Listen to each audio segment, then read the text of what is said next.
Suatu saat saya itu merasa di sekolah itu kayak merasa capek, pengen putus sekolah itu di situ. Karena ya teman-teman itu mulai dari SMP, SMK itu dibully. Karena ya berpakaian lusuh, kendaraan yang saya pakai ke sekolah itu motor butut gitu loh Mas. Kadang membuat saya, wah saya kok merasa terlalu rendah gitu Mas ya dibanding lain-lainnya. Makanya sering dibuat bahan olok-olokan. Saya kan usaha itu kan di depannya rumahnya Mbah itu ya. Jadi sering Mas kayak diusir. Mbahku kok seperti itu ya kalau aku ya. Kadang ngiri kayak mbak teman-teman itu kayak enak gitu, semua difasilitasi. Terus kenapa sih mbah saya itu kok malah seperti ini terhadap saya gitu.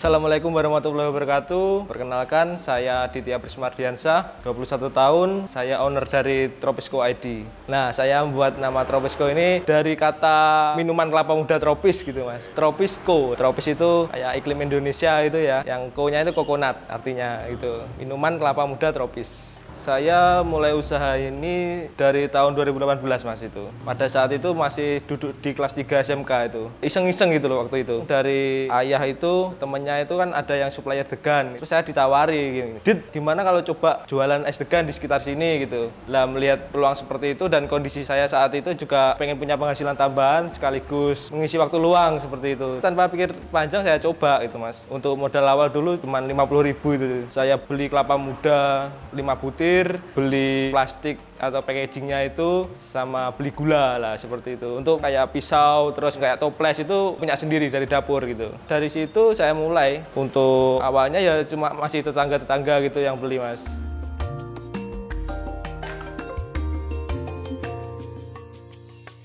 Saat itu emang keadaan saya juga ekonomi kurang gitu Mas ya. Orang tua itu kerja bengkel motor kecil gitu Mas. Waktu itu ya kayak apa-apa itu juga kurang gitu Mas. Bayar SPP sekolah itu nunggak-nunggak sampai 1 tahun itu ya. Makanya saya berani memulai usaha itu tujuannya ya biar dapat uang itu, uang tambahan itu. Kalau basic saya kan di teknik itu di sekolah itu. Saya jurusan listrik. Pikiranku dulu gini, mungkin aku bisa kerja di kayak di PLN, di perusahaan yang teknik listrikan gitu Mas. Mungkin ya takdirnya suruh berwirausaha gitu. Saya dulu tuh sering dibully Mas sama teman-teman waktu sekolah itu. Mulai dari SMP, SMK itu dibully. Karena ya berpakaian lusuh, kendaraan yang saya pakai ke sekolah itu motor butut gitu loh Mas. Kadang membuat saya, wah saya kok merasa terlalu rendah gitu Mas ya dibanding lain-lainnya. Makanya sering dibuat bahan olok-olokan. Kadang saya juga dalam hati suatu saat saya nggak mau seperti ini. Saya harus berjuang atau lebih sukses dari mereka. Suatu saat saya itu merasa di sekolah itu kayak merasa capek, pengen putus sekolah itu di situ. Karena ya teman-teman itu.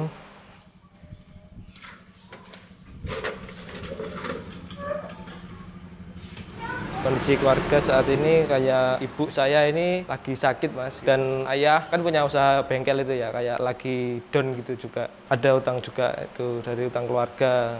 Kalau ayah itu masih terbawa sama temannya gitu ya Mas, masih suka main-main gitu loh Mas. Waktunya kerja malah ngopi sama temannya, terus masih main game. Itu membuat pikiran saya, wah ayah saya kok seperti ini gitu loh. Tapi saya nggak bisa memaksa beliaunya karena ya saya kasihan sudah tua gitu. Ada tanggung jawab bapak dan ibu sekaligus adik, sekaligus mungkin ya masa depan saya sendiri itu gimana itu.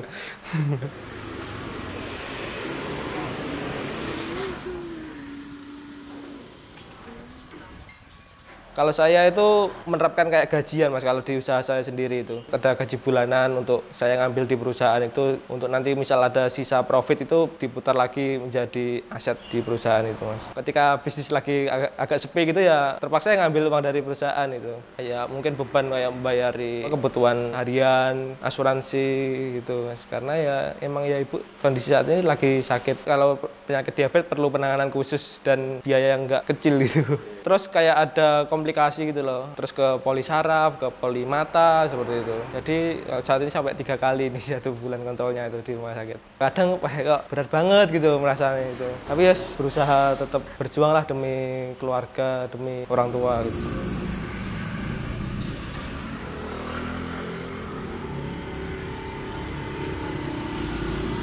Nah Nah, kemarin baca-baca di Instagram captionnya itu sandwich generation itu. Intinya punya beban ganda gitu loh Mas. Merawat orang tua sekaligus punya tanggung jawab untuk kedepannya. Saya juga itu mungkin masalah nanti ketika sudah nikah anaknya, terus kebutuhan pribadi lah gitu.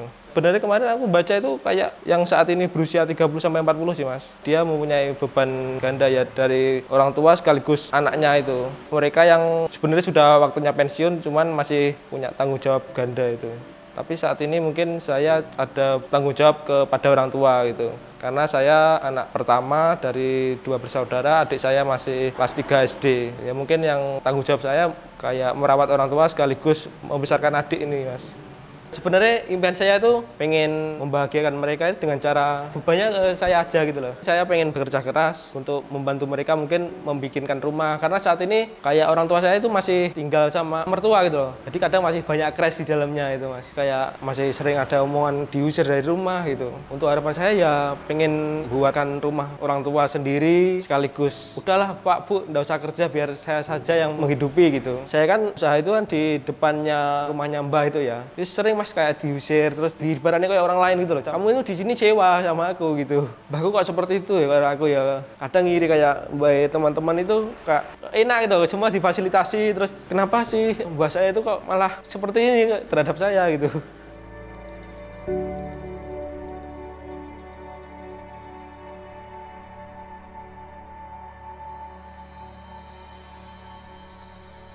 Jadi Mbak itu kan masih bekerja ya, setiap hari ada di pasar Ngemplak itu. Ya saya ingin Mbahnya itu ya, wis Mbah sampean di rumah aja gitu loh. Aku wis gak apa-apa sewa di sini, tapi ya jenengan itu di rumah aja, mungkin merawat cucu-cucunya gitu kan, cucunya kan juga banyak. Saya juga kadang ya kasihan Mas kalau Mbah itu waktu naik sepeda mancal itu ke pasar Ngemplak, dari rumah ke pasar bawa obrok ayam gitu Mas. Untuk membagikan mereka ya saya berusaha Mas untuk tidak menolak apa yang mereka minta gitu. Salah satunya ya mungkin ibu minta kacamata gitu, aku ya harus mengupayakan itu loh. Walaupun saya nggak bisa berkata tidak lah itu, harus iya Bu, iya iya gitu. Karena kan saat ini kan masih sering cekcok sama orang tuanya atau mbah saya itu loh. Kata-kata itu kadang ibu itu juga sedih gitu loh Mas. Lihat kata-kata orang tuanya sendiri kayak kurang enak gitu. Makanya untuk impian saya juga pengen orang tua ini saya pindah rumah atau tak buatkan rumah lagi gitu loh Mas. Biar nggak serumah lagi sama si mbahnya itu. Kalau untuk keuangan sama sendiri minus nggak Mas untuk semua kebutuhan ini? Kadang minus Mas itu Mas. Makanya saya itu sering hutang juga gitu loh Mas. Ada hutang dari teman. Nanti gimana kalau nggak bisa bayar, gimana gitu. Tapi di sisi lain juga demi orang tua lah gitu. Saya tetap upayakan, tetap harus ada gitu.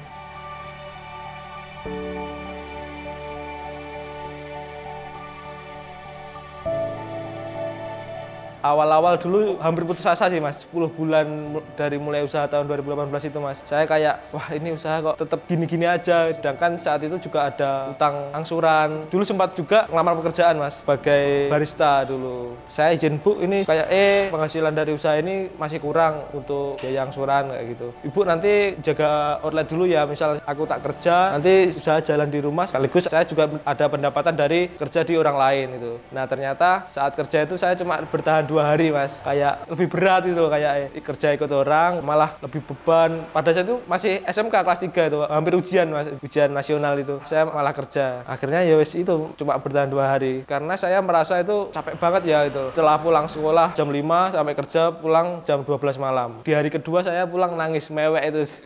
Jadi sama orang tua, sama ayah dan ibu itu, wes nggak usah kerja gitu. Karena itu saya merasa kerja lebih berat, sedangkan gajinya ya juga pas-pasan gitu Mas. Nah dari situ saya juga bangkit lagi motivasi untuk berwirausaha. Wah ini aku harus bisa lah bangun usaha ini sendiri gitu. Saya merasa itu pekerjaannya wah banyak banget gitu loh. Mulai dari bersih-bersih area kafe, kan kafenya itu ya cukup luas Mas. Dan karyawannya itu cuma aku tok gitu. Mulai dari bersih-bersih meja, bersihin peralatan, masak, sekaligus ngantar ke pelanggan sama mencatati orderan transaksi. Belum lagi kalau setelah tutup itu ya masih bersih-bersih lantai, meja semua dibersihkan. Saya merasa apa berat banget itu bagi saya. Tak usaha lagi gitu, tak bangkit lagi lah motivasi untuk usaha.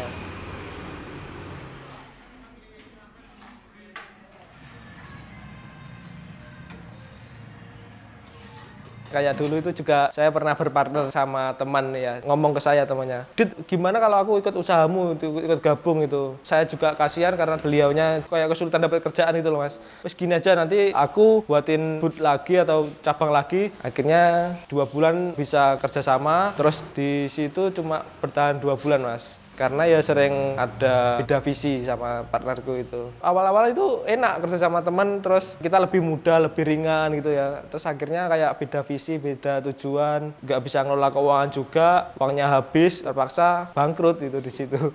Cerita ini bukan karena cerita kesuksesan ya, cerita perjuangan.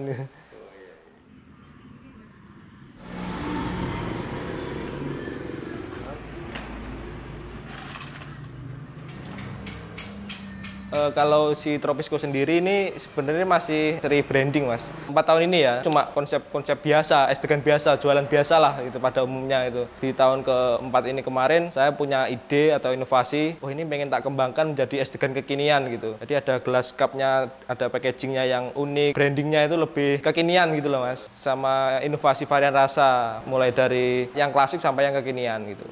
Di tahun kedua usaha kemarin saya bergabung sama komunitas wirausaha Mas. Nah di situ saya mendapatkan mentor seperti teman sharing tentang usaha. Jadi ya alhamdulillah cukup terbantu lah gitu. Ikut seminar, ikut workshop seperti itu, menambah wawasan dan skill tentang masalah rebranding, marketing itu Mas. Ini mulai di rebranding, semakin saya juga belajar tentang kayak marketing itu. Alhamdulillah juga semakin banyak pelanggan, semakin banyak yang repeat order seperti itu Mas.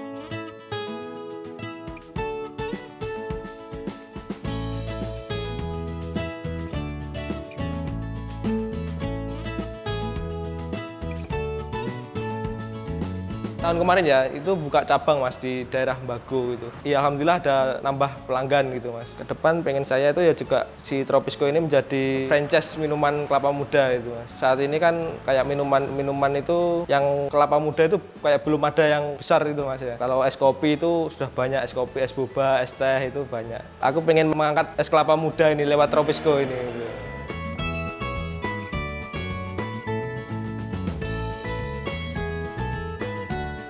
Tropisco saat ini ada 4 karyawan Mas, yang 3 itu kru outlet, yang 1 admin, dan beberapa mitra. Itu seperti yang pedagang-pedagang kecil itu alhamdulillah juga ngambil bahan bakunya dari kami. Jadi selain saya menjual B2C juga B2B gitu loh Mas. Jadi ada pedagang-pedagang kecil yang ngambil degannya itu dari kami. Sekarang juga saya juga langsung ngambil dari Tengkulak itu loh. Per minggu itu sampai 2 pickup itu kadang, sekitar 500 sampai 1000 butir per minggu. Omset untuk satu outlet 15 sampai 50 juta Mas per bulan.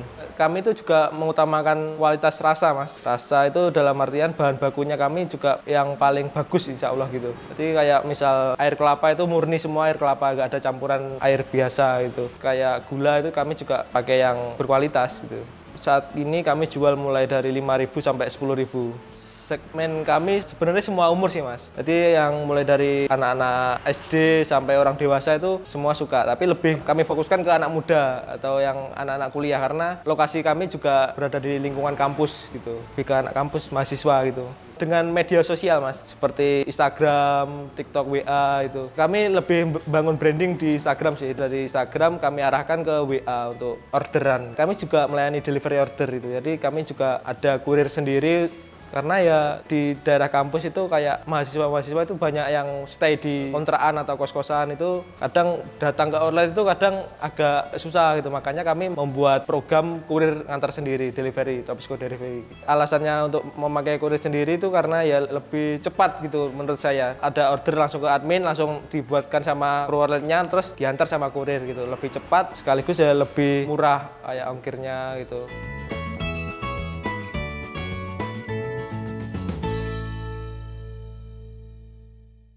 Hal yang perlu saya perbaiki adalah saya ingin lebih pinter kayak ngelola keuangan gitu Mas. Karena salah satu faktor utama juga itu kesalahan saya gitu loh. Saya tuh sering boros gitu Mas. Padahal itu nggak saya butuhkan, malah saya beli gitu. Akhirnya ya dari keuangan itu kadang saya merasa wah kok sering habis, sering kurang gitu. Padahal saya sendiri yang salah dalam mengelola keuangan gitu. Yang harusnya saya belikan ini biar lebih bisa menghasilkan, malah saya belikan hal yang lain gitu. Teman-teman kok kayak beli pakaian baru, kayak beli handphone baru gitu, kadang saya juga pengen gitu.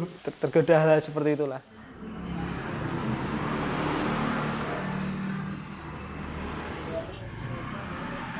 seiring berjalannya waktu di dalam usaha dan pribadi saya ya Mas ya, pengen jadi orang yang bermanfaat gitu. Makanya saya juga bikin usaha ini biar bisa bermanfaat bagi orang lain. Saya juga melihat kayak supplier tim saya, mereka itu kadang butuh dibantu gitu. Mungkin melalui saya menjadi jembatan rezeki bagi mereka juga itu. Kadang kan juga ada supplier sama tim kerja itu yang curhat-curhat sama saya, curhat sedih. Misal beliau itu tulang punggung keluarga, bapak ibunya sudah nggak kerja, dapat uang dari kami terus dibuat menghidupi keluarganya, itu membuat saya itu wah ini juga menjadi semangat lagi gitu loh. Untuk saya untuk bisa lebih bermanfaat.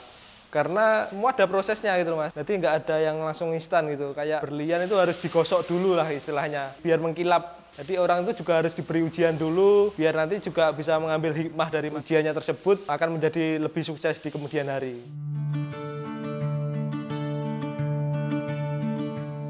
Kalau saya saat ini lagi merasa lagi diuji juga gitu Mas. Masih banyak ujian yang perlu saya lewati itu untuk mencapai kesuksesan kayak bebas finansial gitulah.